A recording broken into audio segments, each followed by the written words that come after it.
मालिक कहते हैं कि एक दफ़ा हम बैठे थे और रसूलुल्लाह सल्लल्लाहु अलैहि वसल्लम ने फरमाया, तुम्हारी तरफ एक जन्नती शख्स आ रहा है।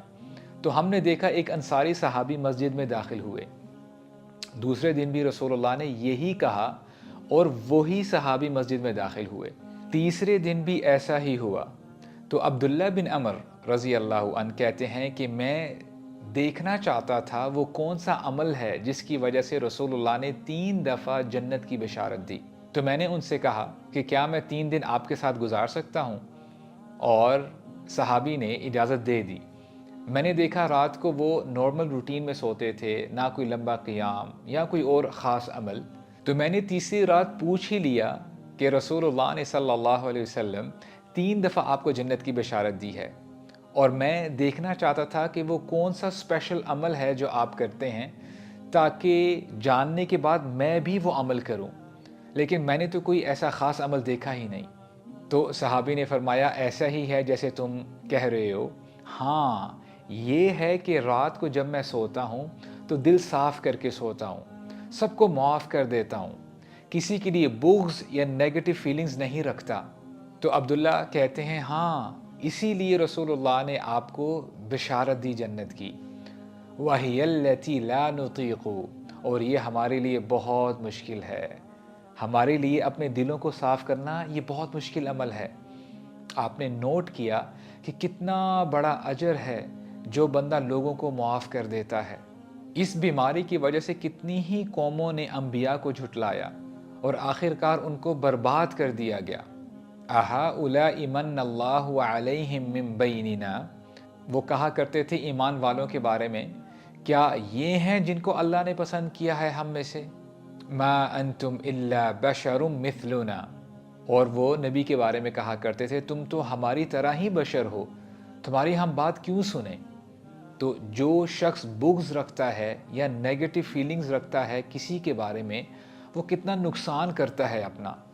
जिसके बारे में ये नेगेटिव फीलिंग्स रखता है, क़यामत के दिन उसको अपनी नेकियां दे रहा होगा, जब एक एक नेकी बहुत कीमती होगी, और जब नेकियां ख़त्म हो जाएंगी तो उसके गुनाह खुद ले रहा होगा।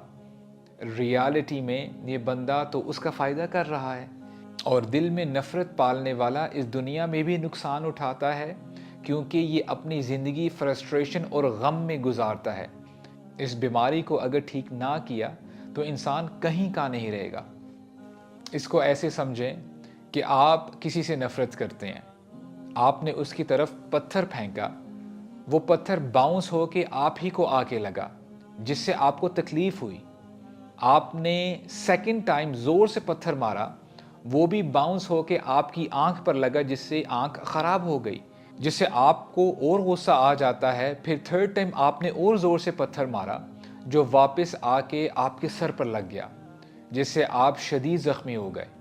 और इस पूरे प्रोसेस में शैतान आपको देखकर हंसता रहा। इब्लीस ने एक दफ़ा नूह अलैहिस्सलाम से कहा कि बुग़्ज़ और एक दूसरे से नफ़रत करने से बचो, क्योंकि आज मेरी ये हालत उस ही की वजह से है। नबी करीम सल्लल्लाहु अलैहि वसल्लम फरमाते हैं, जो शख्स मुआफ़ कर देता है, अल्लाह ताला उसकी इज़्ज़त बढ़ा देते हैं, और जो शख्स अल्लाह के लिए तवाज़ु इख्तियार करता है, अपने आप को झुका देता है, अल्लाह उसे बुलंद मर्तबे अता फरमा देते हैं। क़यामत का दिन बहुत मुश्किल दिन होगा। लोग चाहेंगे कि उनको उस दिन की तकलीफ़ से बचा लिया जाए।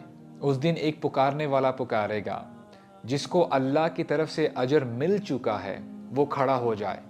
तो कोई खड़ा नहीं होगा सिवाय उन लोगों के जिन पर दुनिया में जुल्म किया गया और उन्होंने उसके बदले उस बंदे को मुआफ़ कर दिया।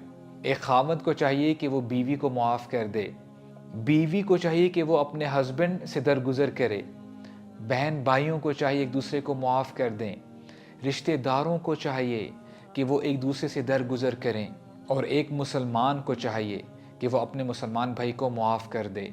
दरगुजर करना इसलिए भी ज़रूरी है कि आप सबसे ज़्यादा अल्लाह से मोहब्बत करते हैं और अल्लाह के रसूल से मोहब्बत करते हैं, और ये इसलिए ज़रूरी है क्योंकि आप अल्लाह का चेहरा देखना चाहते हैं। अल्लाह ताला ने आयात नाजिल फरमा दी, वलयाफ़ू वलयस्फ़हू अला तुहिब्बून अन यग़फ़िरल्लाहु लकुम। अबू बकर सिद्दीक़ ان کی جو بیٹی ہیں عائشہ رضی اللہ عنہا، ان پر تہمت لگائی گئی، اور ابو بکر صدیق نے کہا کہ اب میں اپنے رشتہ داروں کو سپورٹ نہیں کروں گا، ان کو فائنینشیل ایڈ نہیں دوں گا۔ تو اللہ تعالیٰ نے جب یہ آیات نازل فرمائی تو ابو بکر فرماتے ہیں بلا احب یا اللہ، اے اللہ ہم پسند کرتے ہیں کہ آپ ہمیں معاف کریں، آپ درگزر کریں۔ تو آج سے نہیں بلکہ ابھی سے ہم عزم کریں کہ جس کسی سے بھی ہماری انبن ہے ان کو اللہ کے لیے معاف کریں، فون اٹھائیں، کال کریں، میسیجز سینڈ کریں، اور پہل کریں اس نیکی کے کام میں، اور لوگوں سے درگزر کریں۔